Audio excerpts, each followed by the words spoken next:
Are you the one? There are almost 8 billion people in the world, but are you the one that needs hope? In this very moment, there are 332 million people in the US, but are you the one that feels alone? Good news is, you're not alone. While 80,000 thoughts will bombard you today and can feel chaotic, just one thought can potentially bring you peace and free you. Join us today, together with our guests, as we sift through the challenges, pains, questions, and victories in life. In sharing our stories, are you the one that will be inspired to take the next step toward fully living the purposeful and abundant life God created for you? Welcome to Are You the One?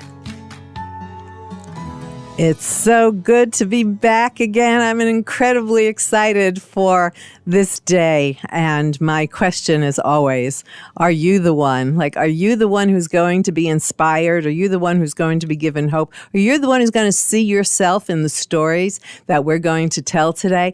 And my name is Trish, and we are so glad that you are here with us on Are You the One show.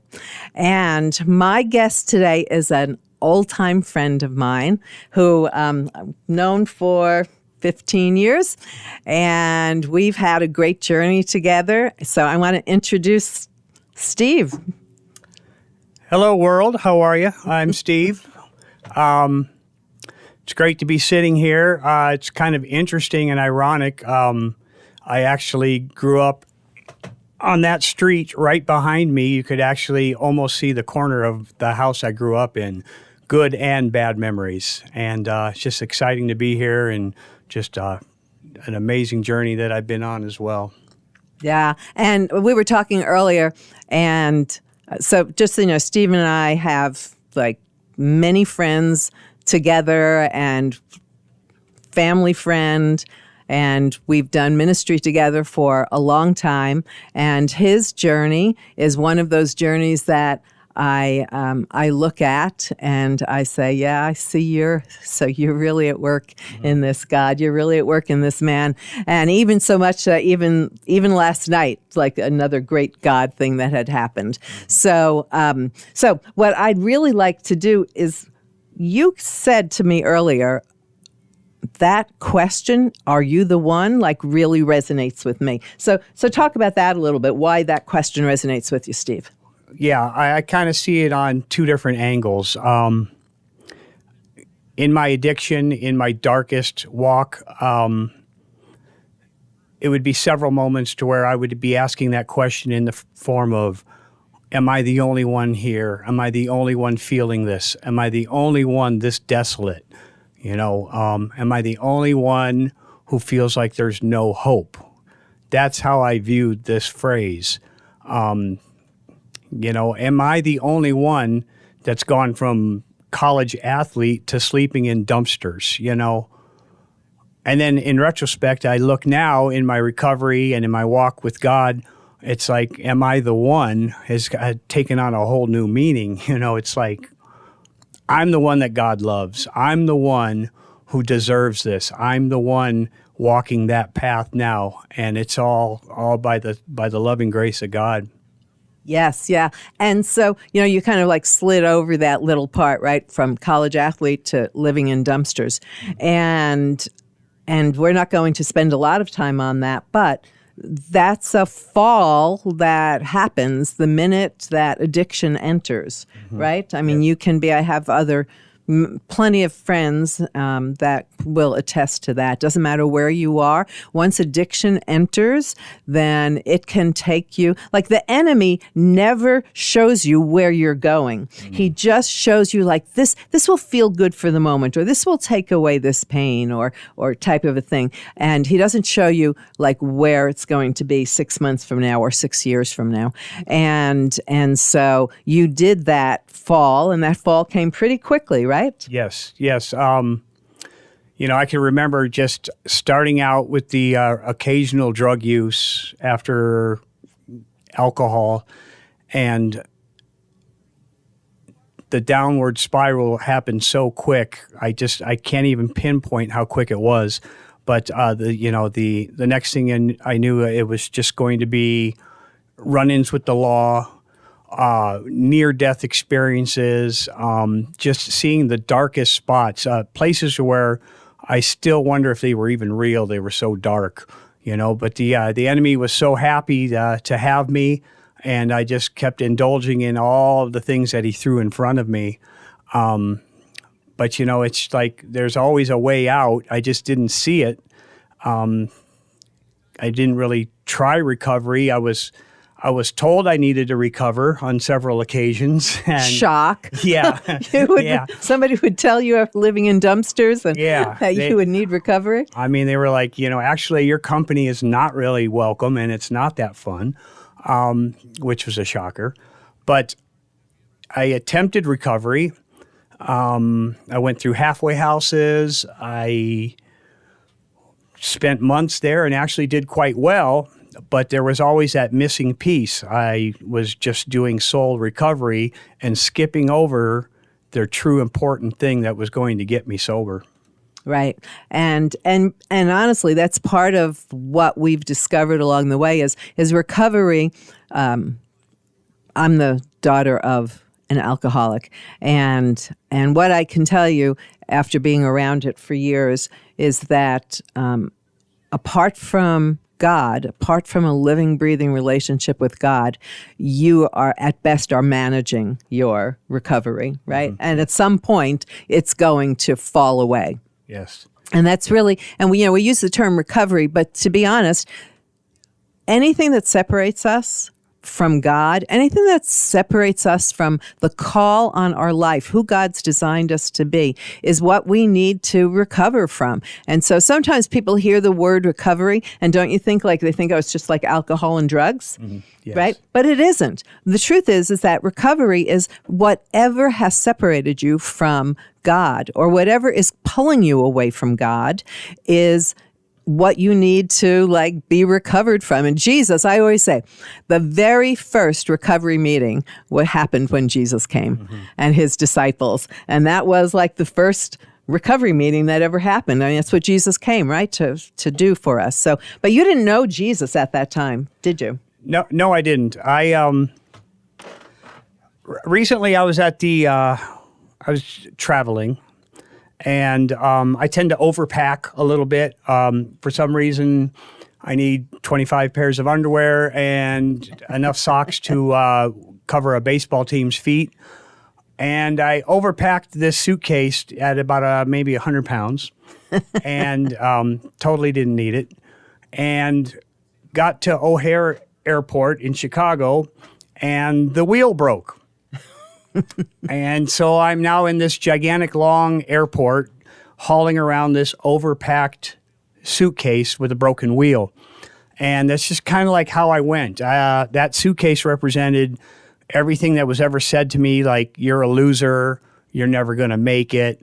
I added things to the suitcase telling myself I'm a loser, I'm never going to make it, and I'm just lugging that around like I had been in those days of recovery. And it's kind of like God took that off of me, that skit guy's thing about the baggage, it's so real, it's so true. That suitcase represented everything that I've been carrying around and not being able to stay sober.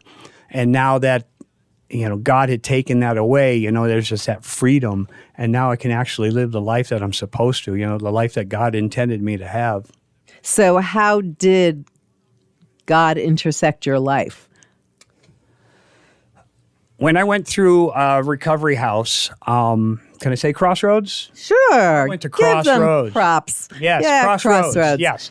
I had 5 stays there, and I did the recovery. I did the steps. I got the sponsor, rinse, tumble, spin, dry, and kept relapsing. I remember a guy, Randy, who did my intake, and which was kind of a terrifying guy because he was like, I don't know, he just blew me away. He could read you. He could read me like a book. Like an open book. Yeah. His eyes went through me and was just like, you're a liar. And I was just like, wow, he knows. He knows too much. So later on, I'm just at about 10 months in my fourth time of trying to get sober.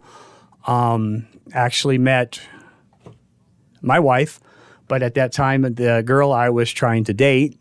And she invited me to this Celebrate Recovery. And so I decided to go to the Celebrate Recovery. And when I got there, up on stage singing to Jesus was that Randy dude. And I'm like, whoa, what's going on here, And that just kind of cracked the door for me. I seen everybody singing, and I looked over and they're happy, and this recovery part is like a whole different angle.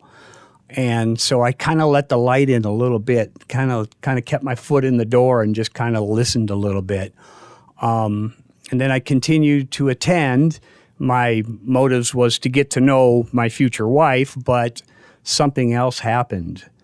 And it started to resonate, and it started to kind of show me who was really in charge and what this was really about, And then it just kind of just started to sink in, and next thing you knew, I was starting to accumulate years attending church, Celebrate Recovery leadership, and I wouldn't change any of that for the world. Yeah, yeah. And one of the things I always love, because it's who God is, right? And that is, people would show up, just like people show up to church for very different motives, right?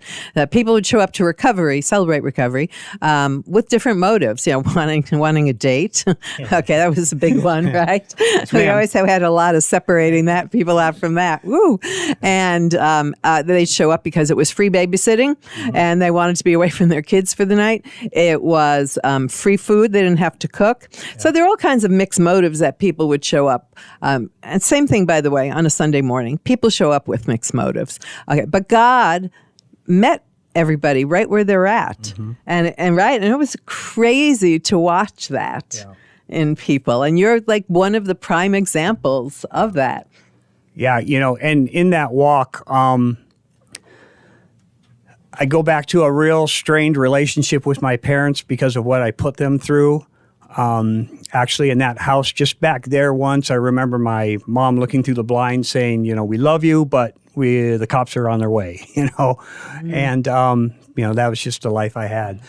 But, it's just been such an amazing journey through that Celebrate Recovery that, I was, able to help others. That was, I think, what really was the turning point, that I was able to just have people come and say, hey, Steve, this is what's going on with me. And then I'd be like, wow, I can relate to that. And then I would give them that feedback, and then just kind of seeing them return every week, what a beautiful feeling that was. Yeah. And that whole idea of sometimes in church, we think that somebody has to be at a certain point before they can be helpful to others. And that's actually not true. You can have one day of knowing the Lord, and you can reach back for that person behind you, right? And so watching that happen, and how that actually grows us, because we're born for that. We've been designed to serve. And so when we actually begin doing that, it helps us in our own walk, whether it could have nothing to do with drugs and alcohol. But every single one of us has an area that the enemy has had some influence in. And as God walks us on that journey, and we could have one more day. I always say, hey, I'm probably 6 hours ahead of you on this issue, but this is what I've learned in these 6 hours. This is who God is, and this is how powerful He is. So you were on that journey. You were helping others, and then your soon-to-be wife. These guys got married at our Celebrate Recovery, right? Yes. We had our marriage put on at Celebrate Recovery, which was amazing because half the audience was our peeps and the other half was CR peeps, and it just made for a really cool evening. But everything stemmed from my conversations with God. I had to love myself first before any of this ever happened. And that was the hardest one to conquer, was getting to love myself. that relationship with my parents, I was able to repair. And in the last couple years of my father's life, it was loving. It was tender. It was like we got along, and it was like, this is a guy who I banned from my baseball games in high school because I couldn't have him there because, he's that screaming Little League parent, But, it never was close until I made my walk with God. And so the last few years, were just absolutely incredible. I got to know that man and just kind of shared some tender moments with him before I lost my pops a couple of years ago. But, it's just... it's given me a chance to have a relationship with my mother now. It's just the most tender, beautiful thing. And, it's just all to God, It's just all to God. If I had never made that choice to get sober and to make this walk, I would have never gotten to repair those relationships.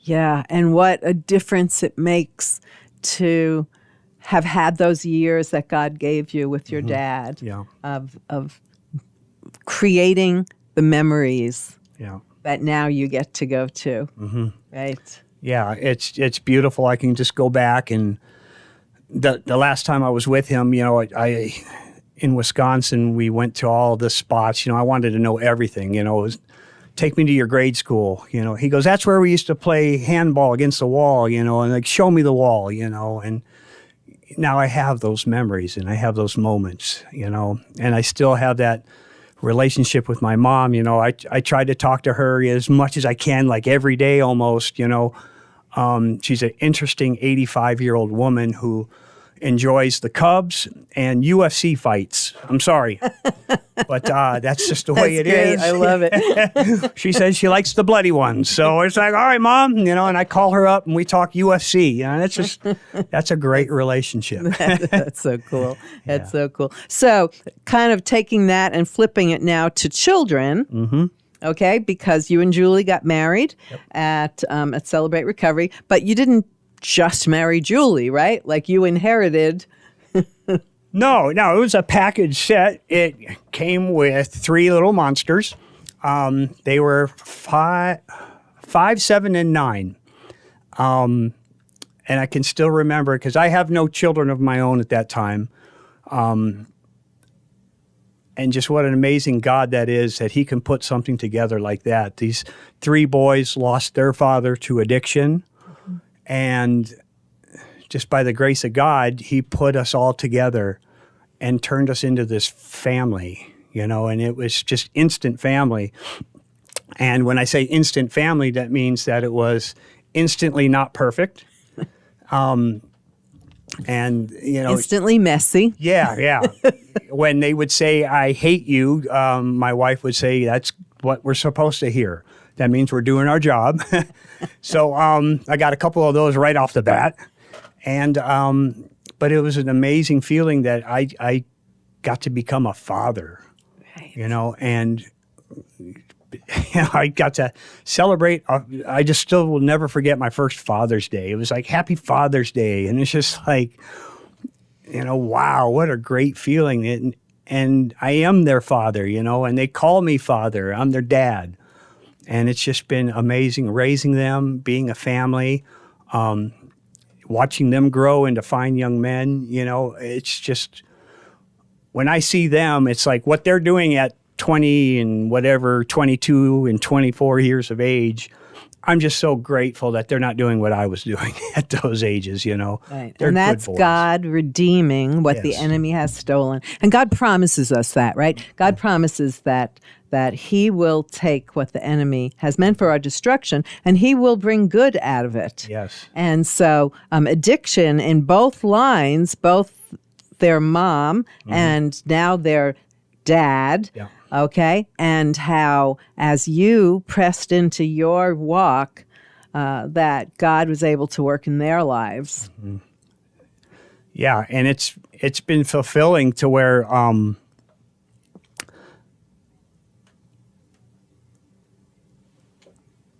it hits me at times to where I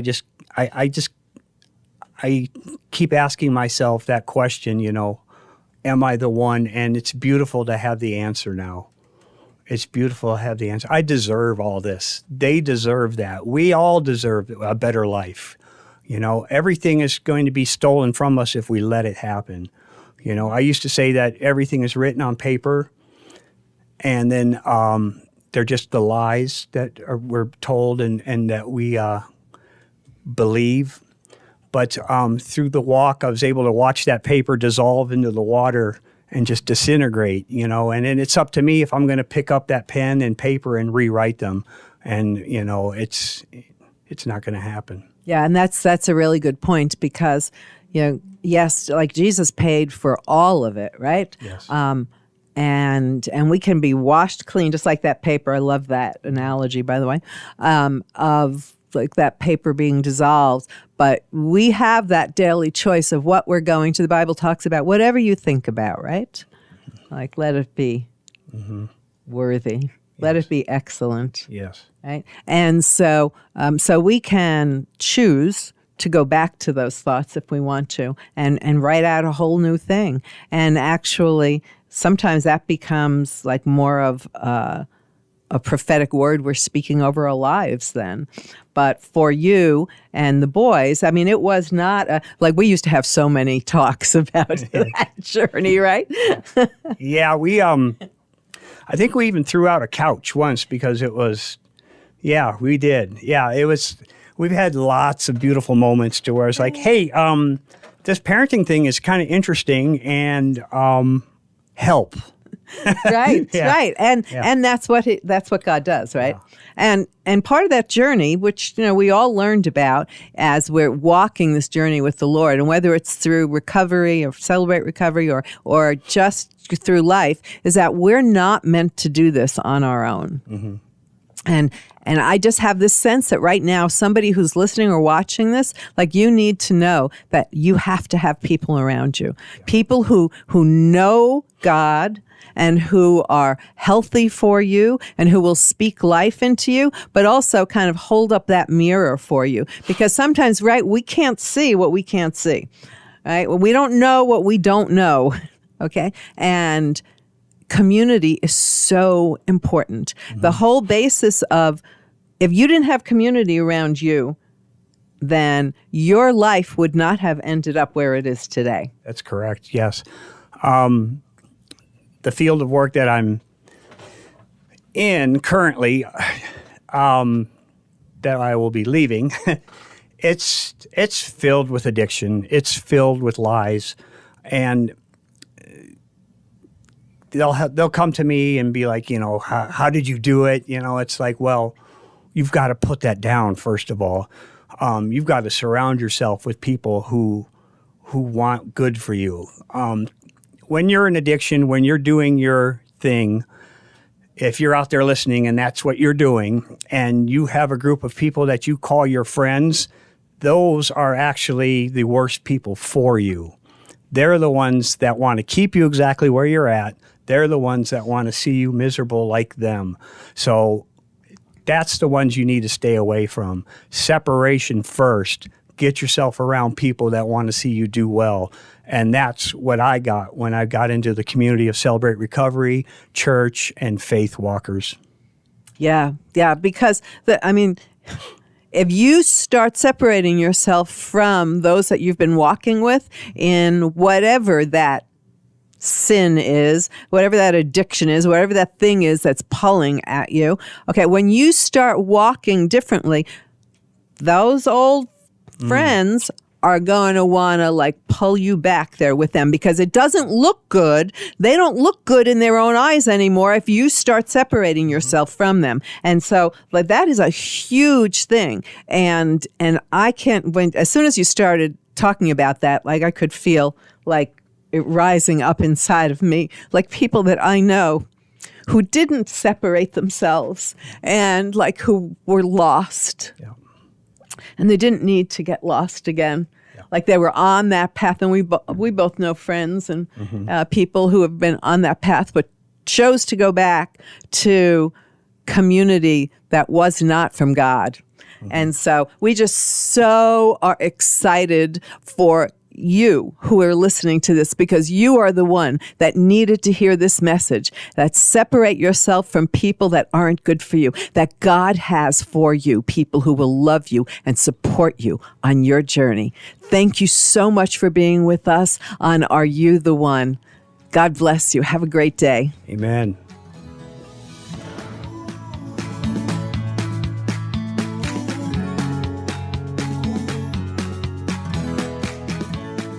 Thank you for listening to Are You the One today.